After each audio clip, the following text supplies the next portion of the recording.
जिसका उद्देश्य है प्रतिभाओं को तराशना।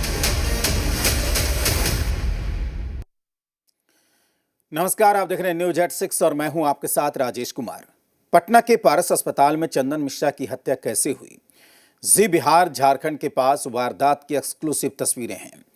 इसमें साफ दिख रहा है कि अस्पताल के कॉरिडोर में हत्यारों की एंट्री कैसे होती है। फिर सभी किलर गन निकालते हुए कमरा नंबर 209 में घुसते हैं, वारदात को अंजाम देते हैं और फिर आराम से कमरे से निकल जाते हैं।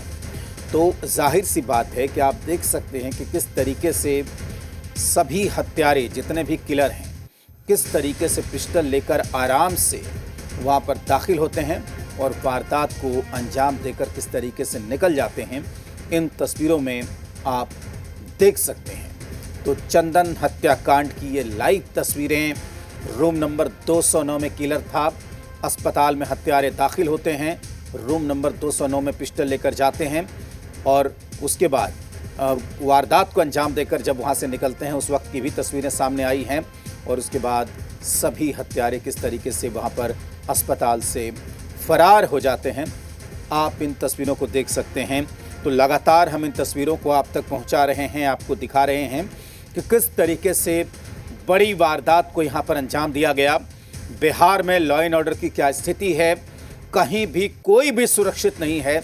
आप इन तस्वीरों को देखकर अंदाज़ा लगा सकते हैं, क्योंकि जाहिर सी बात है जब चंदन मिश्रा कुख्यात था, पैरोल पर बाहर था, तो क्या अस्पताल में इस तरीके से मारा जा सकता है। 5 हत्यारे की तस्वीरें इस वक्त आप अपने टीवी स्क्रीन पर देख सकते हैं और आराम से बिल्कुल घटना को अंजाम देकर, इस बड़ी वारदात को अंजाम देकर कितने आराम से हत्यारे वहां से चलते बने, इन तस्वीरों के जरिए आप देख सकते हैं। ये तस्वीरें बिहार पुलिस के लिए किसी चुनौती से कम नहीं हैं। ये तस्वीरें बिहार की कानून व्यवस्था को मुंह चिढ़ा रही है और ये बता रही है कि अपराधियों का मनोबल बिहार में कितना हाई है।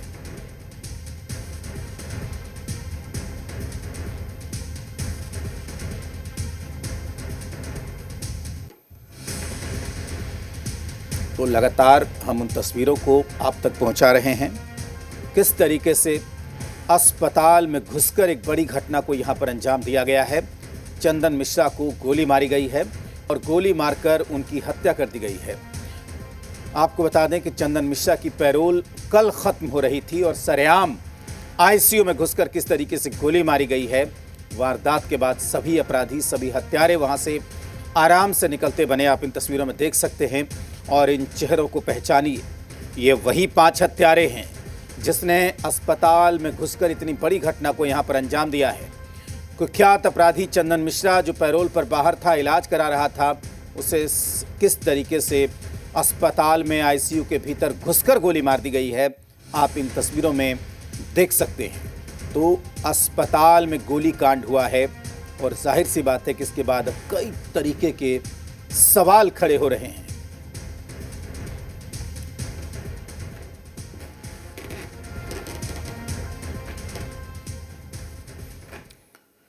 चंदन मिश्रा की हत्या पर अब चंदन मिश्रा के पिता मंटू मिश्रा की पहली प्रतिक्रिया सामने आई है। उन्होंने बिहार की कानून व्यवस्था पर सवाल खड़े किए हैं।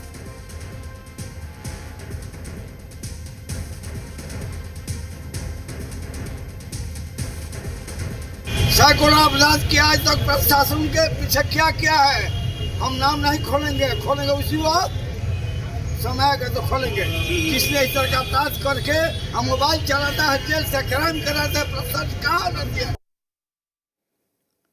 बिहार में बढ़ते क्राइम पर एडीजी कुंदन कृष्णन ने विवादित बयान दिया है। उन्होंने कहा कि बिहार में अप्रैल, मई और जून में मर्डर की घटनाएं इसलिए ज्यादा होती हैं क्योंकि इस मौसम में किसान खाली रहते हैं। इस दौरान किसानों को कोई काम नहीं होता, किसान इस दौरान खाली होते हैं। ये कहना है ADG law and order Kundan Krishnan का। ये बेतुका और विवादित बयान उन्होंने दिया है। उन्होंने कहा है कि हमेशा से इस महीनों में ज़्यादा घटनाएं होती हैं क्योंकि किसान खाली होते हैं। तो सवाल ये है कि क्या ADG law and order Kundan Krishnan ये कहना चाह रहे हैं कि किसान ही हत्याएं करते हैं? सबसे बड़ा सवाल है इस विवादित और बेतुके बयान को लेकर।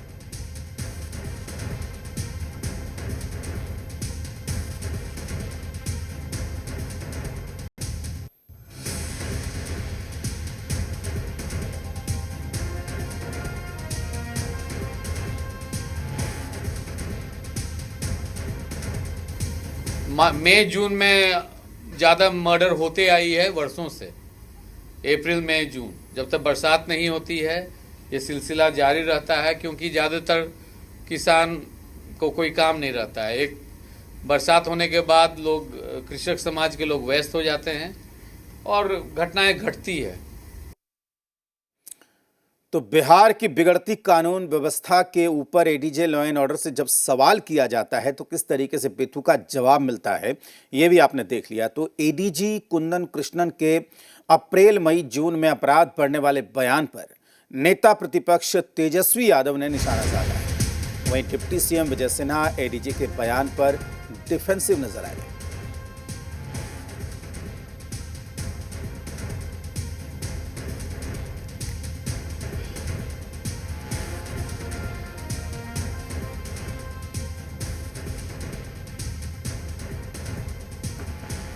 हो रहा है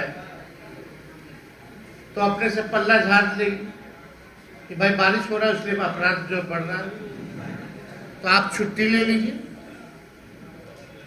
छुट्टी ले ले बिहार पुलिस के लोग। जब मरना ही, यानी आप खुद कह रहे कि मरने का समय आ गया तो बारिश आएगा, तो पहले ही सचेत करवा देते, लोग बिहार छोड़ करके भाग जाते बारिश में कि बिहार पुलिस मेरी रक्षा नहीं करेगी, हम पहले बाहर चले जाए।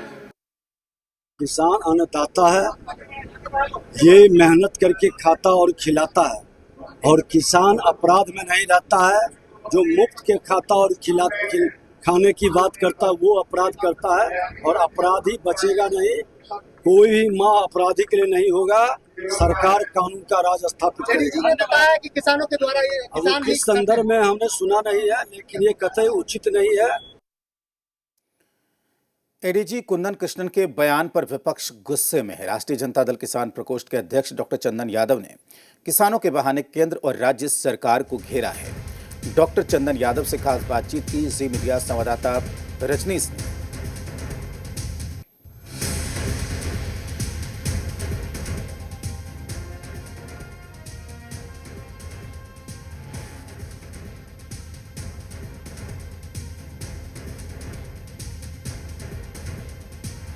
राष्ट्रीय जनता दल के किसान प्रकोष्ठ के अध्यक्ष डॉक्टर चंदन यादव हमारे साथ हैं, और किसान को लेकर जिस तरीके से बयान विधि व्यवस्था को लेकर दिए गए हैं एडीजी की ओर से, इसको कैसे देखते हैं? अब आज का जो संदर्भ है एडीजी का, वो उसी संदर्भ में आप कह रहे हैं, तो ये कोई नई बात इन लोगों के लिए है क्या? किसान को आतंकवादी नहीं कहा इन्होंने, खालिस्तानी नहीं कहा इन्होंने, प्रधानमंत्री केंद्र वाला सरकार वही कहा। अब शर्म की बात, इससे भी शर्म की बात होगी, जो एनसीआरबी डाटा जुटाता था कि किसानों की आत्महत्या का जो दर है क्या है, किन राज्यों का क्या है, तो उसमें जो अब नया एक आया है रिपोर्ट, आप उसको जानेंगे तो किसान का खून तो खौलना ही, हम लोग उसको लेकर के लगातार आंदोलनरत भी रहे हैं। उसमें दिया है कि किसान नपुंसकता के शिकार हुए हैं या प्रेम प्रसंग में विफलता के शिकार होते हैं, तब किसान आत्महत्या करते हैं। मतलब किसान बेरोजगार हो रहे हैं, किसान मजदूर हो रहे हैं, किसानों की दैनिक आय लगातार घटते जा रही है। क्योंकि ये माना जाएगा कि नीतीश कुमार किसान विरोधी है, सिर्फ अभिनय में किसान समर्थित अपने आप को बताते हैं, लेकिन वास्तविक चेहरा किसान विरोधी नीतीश कुमार का है। और नीतीश कुमार के खास चट्टा बट्टा में से ये एडीजी लॉ एंड ऑर्डर रहे हैं। तो डॉक्टर चंदन यादव जो किसान प्रकोष्ठ है आरजेडी के, उसके अध्यक्ष, और अपनी बात जो है वो रखते हुए, कैमरामैन विजय के साथ रजनीश, जी मीडिया, पटना। बिहार में अलग अलग शहरों से अब योगी मॉडल लागू करने की मांग उठने लगी है। बढ़ते अपराध को लेकर अब गया जी के लोगों ने भी बिहार के योगी मॉडल को लागू करने की मांग की। सुनिए क्या कह रही है गया जी की पब्लिक। योगी मॉडल पूरे हिंदुस्तान का एक मिसाल है कि अपराधियों को जो कानूनी दंड मिलना चाहिए उसको कानूनी दंड मिलता है, उनके विरुद्ध जितना तरह का कार्रवाई होना चाहिए योगी मॉडल होता है। मॉडल कोई हो, नीतीश जी का जब तक बुद्धि था, समझ था, जब तक शरीर में ब्लड था, जब तक वो प्रशासन चलाए, बिहार को चलाए। अब उनका खुद स्थिति खराब है तो उसका लाभ उठा रहा है अधिकारी लोग। नीतीश कुमार 5 साल तो सरकार ठीक से चलाया, उस समय बहुत जितनी भी करप्शन थी, क्राइम कंट्रोल था, सब सही रहा, लेकिन 5 साल के बाद फिर वही हो गया। मॉडल किसी का हो, बिहार में हर पब्लिक चाहती है कि शांति हो। क्राइम का ग्राफ बढ़ गया है बिहार में। नीतीश जी का मन जो है, तन है, पता नहीं कहाँ चला गया है। 2005 वाले नीतीश बाबू अब नहीं रहे। एकदम योगी मॉडल लागू करना चाहिए, जिससे अब बिहार में शांति, अमन, चैन हो, जनता के बीच में किसी तरह को भय मुक्त जनता हो। बिल्कुल, इस बार अगर योगी मॉडल लागू होती है तो बिहार का जो सुशासन है, जो नीतीश कुमार बोलते हैं सुशासन बाबू है, जंगल राज नहीं है, उससे थोड़ा सा हम लोग का पीछा छूटेगा। और जनता चाहती भी है, 5 साल में वो जनता लगातार वो मुख्यमंत्री बन रहे हैं, लगभग 3-4 बार मुख्यमंत्री बन चुके हैं, लेकिन वो जनता की मांगे पूरी नहीं कर पा रहे हैं। कानून के दायरे में खौफ हो, व्यक्ति विशेष के दायरे में नहीं हो, कोई जातवाद से ग्रसित नहीं हो, धर्मवाद से ग्रसित नहीं हो, सब न समानता के अधिकार को ध्यान में रखते हुए हो। कार्रवाई आप देखिए यूपी में, आप लोग कह रहे हैं कि बहुत अच्छा काम किए, लेकिन देखिए तह में जाइए, आपको पता चलेगा रोक दिया गया रोड पर, कोई कार्रवाई नहीं हुआ। पूर्णिया से सांसद पप्पू यादव को धमकी मिली है। उन्हें पारस अस्पताल में हुए हत्या के मामले से हट जाने को कहा गया है। पप्पू यादव ने खुद इसकी जानकारी देते हुए कहा कि पारस अस्पताल से लौटने के बाद अपराधियों ने फोन कर उन्हें इस मामले से दूर हटने और अलग रहने की नसीहत दी। उन्होंने बताया कि उनसे कहा गया है कि पारस अस्पताल में जो हत्या हुई है उसमें वो दिलचस्पी न लें और इस मामले से हट जाएं। इस दौरान पप्पू यादव ने राज्य में बढ़ते अपराध को लेकर सरकार पर निशाना साधा।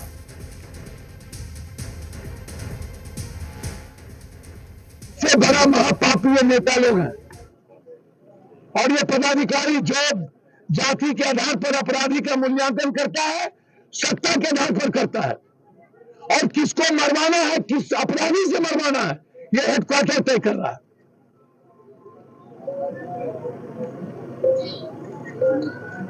इसीलिए एसपीडी ट्रायल, इस परिवार की सुरक्षा, इस परिवार का आर्थिक मदद